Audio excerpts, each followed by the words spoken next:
Hey guys, welcome back to Forensic Solutions. In today's lecture, we are going to learn the basic, or we can say the theoretical part of this course.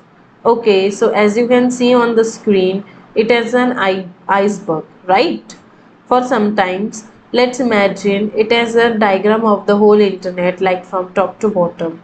So the tip of the iceberg, as it can be seen, it can be denoted as the surface web, and as we can say, the 5% of the whole internet is a surface web. Let's say we are on the surface of the water. Okay, so from the surface you can clearly see the surface web, that is the tip of the iceberg. We can partially see the mid section of the iceberg, but that section can be denoted as the deep web. Can we say that 90% of the internet is a deep web, that remaining the end point of the iceberg, or the darkest point of the which cannot be seen from the surface web? This is totally hidden point of the web or the internet can be denoted as the dark web.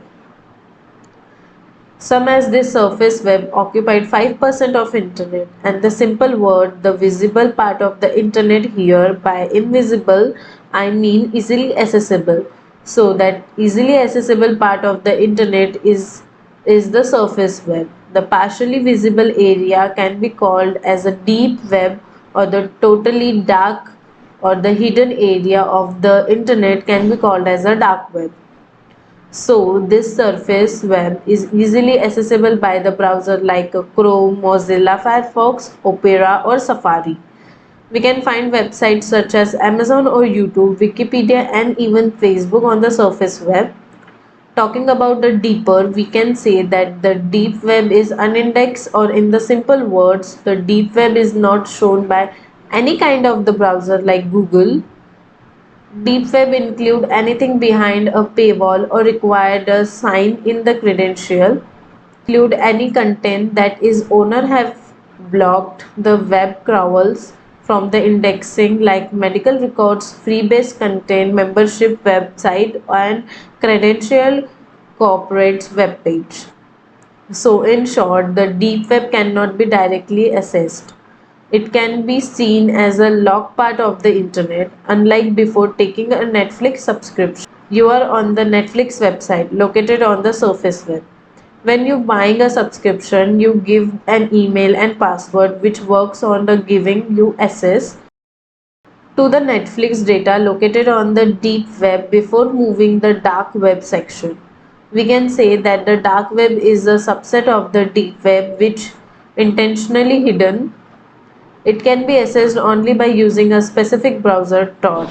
Actually, no one really knows the size of the dark web, but the most estimate put it around 5% of the total internet. After briefly learning about the dark web, one question arises: why do we actually need to dark web? What is the problem with the surface web?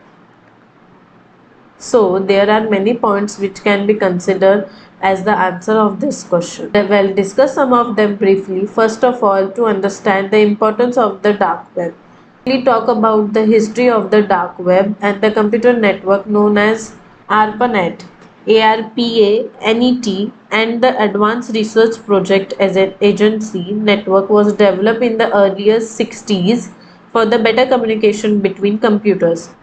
During the time of the Cold War, the government started using it for the security purpose, mainly for the biggest factory of security. Here was again anonymity. It was launched for the public use in late 19s, and due to the anonymity factor, it gained interest among people. It was mainly used for visiting a banned website or serving in a particular state or country. Some of countries Facebook is banned, but people can access the Facebook version on the dark web without being identified, which take us to our second point, internet freedom. While you are surfing on the internet, there are probabilities that you are being tracked even by the government. Sometimes the website will your digital footprints being tracked, even the Google track it. Totally violate your, that's where the dark web comes. Total anonymity can give you the full access, like right of the thoughts or right of the speech on the internet. The next point will be anonymity. The dark web keep you totally anonymous. Your digital footprints or the transaction details cannot be tracked, and that's super awesome. What will you find on the web? Well, sadly, the majority of the dark web filled with the illegal stuff. You can buy the credit cards number, all manner of the drugs, guns, stolen subscription, credential, hacker Netflix account software that helps you to break into a pupil computers and many more. You can easily buy a login credential for all $50,000 bank account on the Bank of America. For the $500, you can get $3,000 in the counterfeit $20 bills for $600 only. You can even buy seven prepaid debit cards or even PayPal account, each with $2,500 balance for the given $100 a lifetime. Netflix premium account goes for the $6. You can even hire hackers to attack a computer for you. You can even buy the fake identity cards like passport to create a completely new and unique identity for yourself. But majority of the service provide are scammer. So don't even fall for this. Plus this is only for the educational purpose, so I do not recommend that anybody to go and search or operate for this type of the services. On the positive side, not everything is illegal. The dark web is also legitimate site. For example, you can join the chess club or the black book or even a social media network described as a Facebook. So our next topic is different between deep and dark web. Let's start with the deep web. The deep web include everything not indexed by the search engine, like a private database and service. It is not accessible through the standard browser and include things like paywall content and cloud storage. For example, Google Drive and Dropbox are the part of the deep web because they store the data that isn't publicly searchable. The deep web is also called the storage section of the internet and be a bit dull. It mainly just storage. Now let's talk about dark web. The dark web is the part of the deep web but the intentionally kept anonymous.